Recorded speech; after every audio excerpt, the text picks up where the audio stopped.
Rosa olha para casa. Ela tem certeza que uma vez dentro dessa casa, sua vida mudará para sempre. Ela sabe que conhecerá novas pessoas e que irá interagir.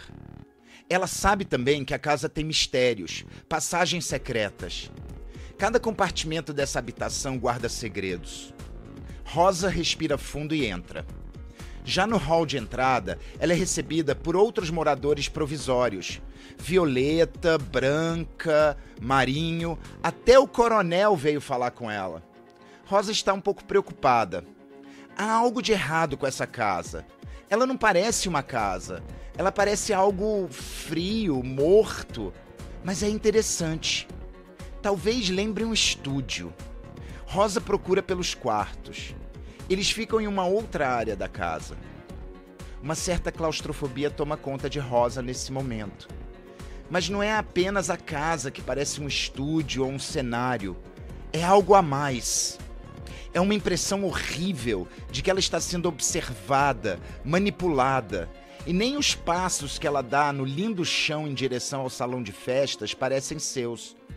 Nunca dando mais do que 6 passos de cada vez, Rosa se vê no belíssimo salão e nota um colar de pérolas quebrado em cima dos tacos. Nesse momento, Rosa sabe que matará alguém. Alguém será retirado da casa. Filo fala. Filo fala. Olá, filos do Filo. Hoje no Filo Fala, eu vou falar com vocês sobre um dos não espaços mais frequentados pelos nossos olhares fantasmáticos. Bem-vindos à Casa Tabuleiro do jogo Big Brother, o nosso primeiro podcast de uma pequena série sobre esse reality show tão importante e fundamental na televisão mundial. Em cada episódio da série, eu vou focar em um aspecto e eu vou tecer algumas considerações, refletir um pouco e contribuir para o pensamento a respeito dessa nossa cultura contemporânea em todas as suas dobras e aspectos. E para me guiar nesse passeio, eu vou recorrer a uma figura que o filósofo Gilles Deleuze identifica no livro O que é a Filosofia? Essa figura é a minha amiga filosófica, Senhorita Rosa, uma personagem devir do jogo de tabuleiro Detetive, que eu escolhi exatamente por se passar numa casa, como o nosso jogo da TV, né? Senhorita Rosa nos levará aos cantos e recantos desse tabuleiro e com isso poderemos experienciar melhor como funciona essa máquina tão poderosa dentro da nossa TV. Aliás, falando em máquinas, a ideia de máquina na filosofia é fundamental para o nosso entendimento desse programa de reality. Para o mesmo Deleuze que eu já citei, em uma outra obra, o Anti-Édipo, a máquina é uma ideia muito geral, muito abstrata e extremamente eficiente para se pensar o mundo.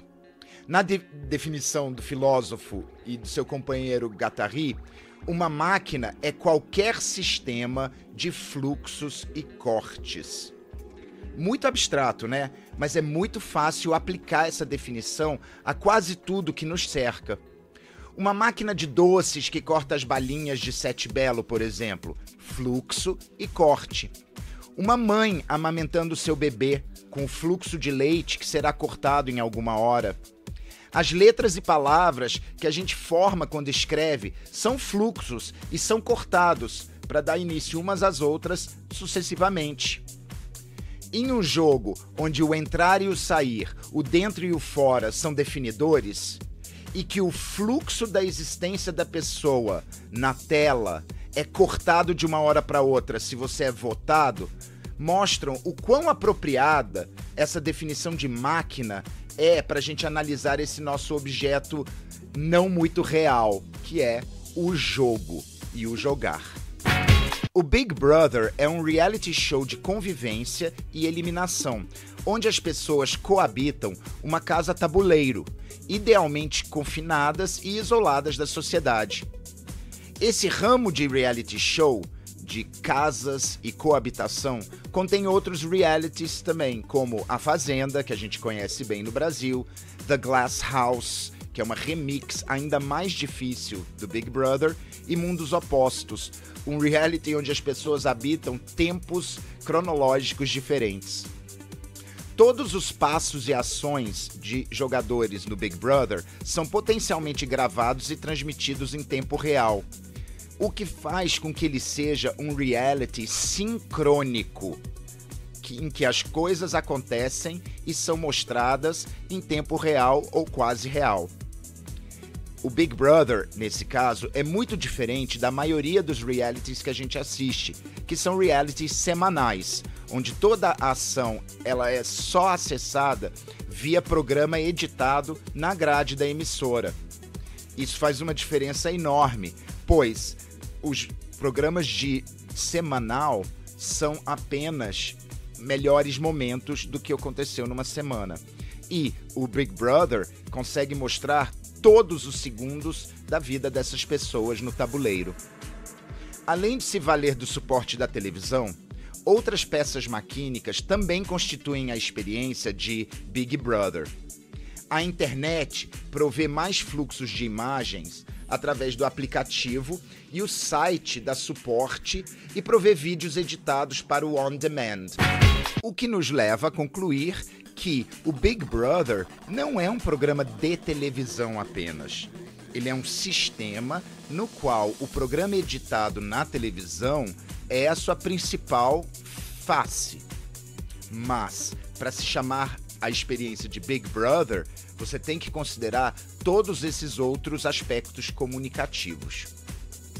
Um dos grandes fatores que contribuíram para o sucesso da ideia Big Brother em seu espalhamento e permanência pelo mundo é o fato de seus criadores, em especial John DeMol, investirem no que se chama Glocal Entertainment.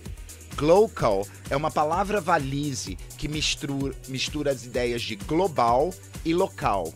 Ou seja, o formato e suas maiores estruturas são globais e são exportados. São também homogêneos. Mas cada edição local se adapta às suas realidades socioculturais e, consequentemente, ficam diferentes umas das outras.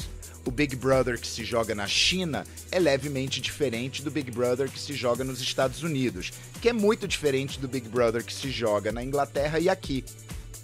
Entretanto, todos são Big Brother. Foi por isso que eu não falei anteriormente sobre a questão da interação, quando eu estava definindo o que é o Big Brother. Sabe por quê? Porque esse aspecto não é global, e sim local.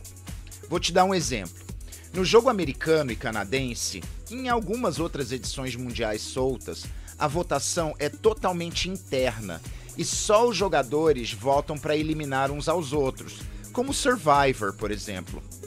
Já o ramo majoritário dos Big Brothers pelo mundo permite que os telespectadores votem através do telefone ou internet ou outros meios como apps, sendo esses votos decisivos para quem fica ou quem sai do jogo. Como parte do jogo, as escolhas de quem pode ser eliminado, o paredão, não é absoluta, e sim o resultado das estratégias e jogadas dos habitantes temporários da casa.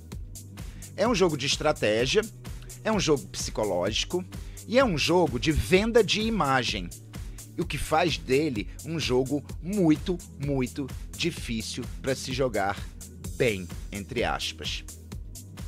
O jogo é jogado em um tabuleiro físico, mas não só num tabuleiro físico. Esse jogo Big Brother é jogado num espaço psicoafetivo. A realidade concreta existe. Há uma casa, como a nossa querida Rosa percebeu, mas ela não é bem uma casa. Ela é um não lugar. Um não lugar, como o antropólogo Marc Augé nomeou, são espaços de passagem dentro dessa nossa sociedade contemporânea. Deixa eu dar uns exemplos. Rodoviárias, shopping centers, cinemas, aeroportos. Eles são espaços físicos, com muita gente, com passagem, com vida. Mas eles não são espaços habitados. Eles não existem na dimensão afetopsíquica das pessoas. A casa do Big Brother tem uma grande dobra no que se refere ao espaço. A casa é, por definição, um não espaço. A casa, ela é provisória. Ela não é pessoal. A cada ano nós temos novas decorações e novos habitantes. Essa casa, ela tem outras funções que não sejam apenas habitar. Mas, por um breve período de tempo, ela se torna uma casa. Ela faz a função de casa. E quanto mais a pessoa dura no jogo, mais apego ela tem por aquele espaço físico. Logo, mais casa ela se torna. Agora, esse momento é muito importante no nosso raciocínio. Esse tornar-se casa é o que nós chamamos na filosofia de devir. E nesse caso, devir casa. Não confundam devir com porvir. O devir é um conceito da filosofia que parece ser muito complexo, mas ele é de fácil entendimento. Por isso que eu uso muito a expressão tornar-se. Assim como um tabuleiro, estúdio, cenário torna-se casa, aquelas pessoas na casa tornam-se jogadores peça de uma partida. É muito importante apontar que você não deixa de ser uma pessoa, um indivíduo, etc. Mas, naquele momento, naquele espaço, naquela narrativa, a pessoa torna-se uma outra coisa. Ela deixa de ser um indivíduo apenas internalizado para se tornar um indivíduo social.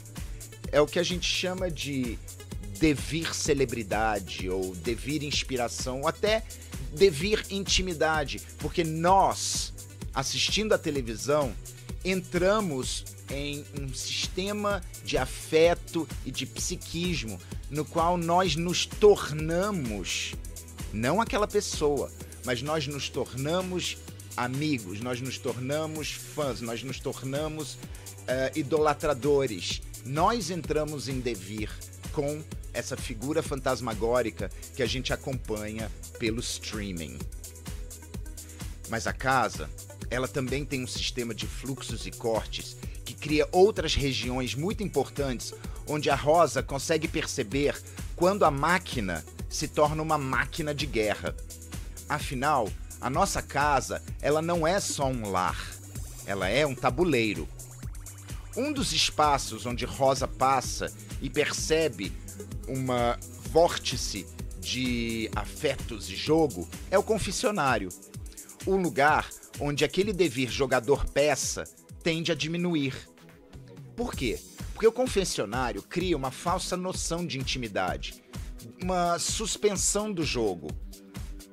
A pessoa no confessionário, ela acha que está tendo um acesso mais íntimo e direto às estruturas do jogo.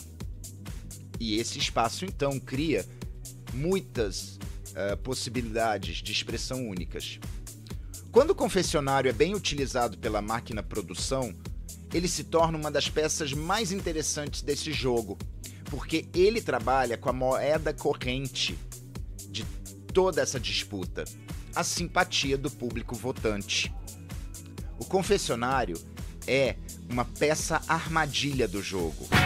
Ele causa a falsa sensação, logo causa abertura, logo causa fluxo de informações interessantes. Um segundo espaço importante que Rosa percebe é o quarto do líder. O quarto do líder é um castelo, um bunker, que detém um sistema de fluxos e cortes muito importante estrategicamente para a partida que está sendo jogada. As telas de streaming de câmeras da casa. Um fluxo interno das imagens externas. Um fluxo em abismo, ele é muito meta, afinal, eu estou sendo assistindo uma pessoa que não sabe que está sendo assistida naquele momento. E dá uma grande vantagem para a pessoa que é líder ou para o grupo que está na liderança. A geografia dessa casa isola atualmente o líder, coisa que não fazia antes. Como assim não isola se é um quarto separado? Antigamente, o quarto era um dos órgãos da casa. Agora, o quarto do líder é um órgão isolado, afastado, o que causa ainda mais separação e conflito. Alguns grupos, eles se unem no quarto do líder. Eles se deixam ver um pouco além do estado de controle que as imagens têm no fluxo da casa como um todo. Dentro do quarto do líder, você tem um confessionário light, um confessionário entre eles. Rosa se imagina no quarto e imagina todo o poder que ela teria escolher quem vem para o quarto. Mas ela também se lembra das consequências de não chamar algumas pessoas para esse quarto. O quarto do líder se torna um dos territórios de guerra mais fortes que há. Assim como o salão de festas do segundo andar na nossa casa atual. Um pequeno espaço de celebração, de festa, de música, mas que, por causar uma estranha sensação de intimidade por ser fechado, terá resultados bem diferentes da casa e suas festas no quintal. Rosa decide caminhar para uns espaços mais neutros da casa, antes de partir para os quartos. Uma coisa que a senhorita Rosa percebe, e que ao contrário de muitas outras casas de Big Brother ao redor do mundo praticam, a brasileira é uma versão Uncanny Valley de uma casa tradicional burguesa brasileira, como identifica a professora Ludmila Brandão em seu livro A Casa Subjetiva. A senhorita Rosa percebe que o tabuleiro se habitará por algum tempo, mas ela está mais para filtros de foto do que para uma arquitetura ousada e diferente. A senhorita Rosa, ela sabe que a nossa casa, ela é visualmente incômoda por uma razão, mas ela é habitável o suficiente para isso ser só incômodo, como uma pedrinha no sapato. Esse incômodo, vocês sabem, uma pedrinha no sapato pode se tornar pior do que uma pedrinha no rim. Mas, de qualquer jeito, Rosa está satisfeita por não estar na casa do Big Boss 9 na Índia, onde eles moravam dentro de um avião acidentado. Nem está na casa do Big Brother UK 8, onde a banheira era na sala, o forno era no quarto, a geladeira era perto da piscina. Em certos Big Brothers pelo mundo, o cenário e o desconforto são intensos e constantes, para que o tempo todo os personagens, jogadores, peças estejam perturbados. Em especial, nos outros Big Brothers, há um quarto do castigo. As pessoas que estão no tá com nada ou que perdem provas podem ser mandadas para lá. E esse quarto representa todo o desconforto do jogo. Por exemplo, no Big Brother Canada, já se colocou pessoas para dormirem dentro de um fóssil de mamute gigante, ou numa igreja, por exemplo. Os espaços no jogo Big Brother são poderosos, como a gente está vendo, mas o poder maquínico do jogo é sentido por Rosa nos lugares que mais carregam intimidade e afeto, os quartos. Por serem dois, eles naturalmente já estão cortando um fluxo e já estão agregando vórtices de afeto e de união. Pessoas são obrigadas a conviver dentro da intimidade, da intimidade, da intimidade, o dormir. Às vezes, os quartos são tão poderosos no jogo Big Brother que eles se tornam o jogo. Vide Praia e Selva no Big Brother Brasil 12. Os quartos são um refúgio, mas eles são um refúgio ao mesmo tempo palco da parte mais frágil do ser humano, o sono. E tudo na casa contribui para quebrar esse sono e fazer com que todos os jogadores fiquem ainda mais instáveis, o que torna o jogo uma sopa em ebulição lenta. A casa do Big Brother é um objeto cultural extremamente interessante e que abre estatutos ontológicos bem peculiares. Ele é, simultaneamente, um não lugar e um lugar. É um tabuleiro de um jogo jogado, mas é uma casa de uma vida vivida. Ao mesmo tempo em que ele é uma máquina de desconforto, o tabuleiro do Big Brother pode prover conforto e intimidade. E no nosso caso em especial, o Big Brother Brasil, o tabuleiro é também um espaço onde os lugares de poder e fraqueza são criados constantemente. Um arquipélago de pequenas áreas onde redemoinhos de estratégia e afetos se formam e se desfazem. Estou lembrando aqui, particularmente, do nosso balanço do Big Brother Brasil 19, que até função no jogo já teve ao tirar 500 estalecas de um dos participantes. É nesse momento que a Rosa tem a sua última grande percepção. Se fosse um animal, a casa do Big Brother seria um plateuminto, um dos pouquíssimos animais cuja boca é o ânus. Onde se entra, se sai. Mas não se sai da mesma maneira que entrou. Você sai digerido, mastigado, transformado, mas você sai pela mesma porta que entrou. Ao contrário das águas vivas e das équidnas, o plateuminto é rígido, ele não se dobra ao fluxo. Quem se dobra ao fluxo é quem habita a casa. E é por isso que o Big Brother e a sua casa são tão cheios de camadas que acabam criando uma realidade intermediária, uma realidade fracionária, onde um real, não o real, um real, existe num espaço e situações irreais, fazendo com que o reality, aquilo que é materialmente vivido pelas pessoas, o dia a dia, o minuto a minuto, e o unreality, aquilo que não é o real da vida, e sim um simulacro esquisito, desconfortável, colorido, coexistem. Esse é o tabuleiro onde Rosa habitará para sempre, no estado de imagem, no estado de MP4, no estádio de registro fantasmático eterno. Para sempre, Rosa circulará por esses quartos, mesmo quando a casa não mais existir. Essa é a casa onde essa Rosa nunca mais sairá. Quem sairá é a pessoa Rosa, mas o devir jogadora, a Rosa jogadora, essa será uma assombração digital para todo sempre. Filo falou. Se você tem algum comentário, uma sugestão, uma crítica, por favor, escreva para mim, filosopop@gmail.com. Ou então, deixe seus comentários no Podbean, no YouTube e nas futuras plataformas. Semana que vem, eu estarei fazendo um live conversando com vocês sobre qualquer assunto ligado à casa do Big Brother, das casas dos Big Brothers ou até do próprio Big Brother na live que eu farei. E daqui a 2 semanas, eu estarei com um novo Filo Fala, trazendo análise, crítica e conhecimento sobre essa cultura pop que tanto nos apaixona.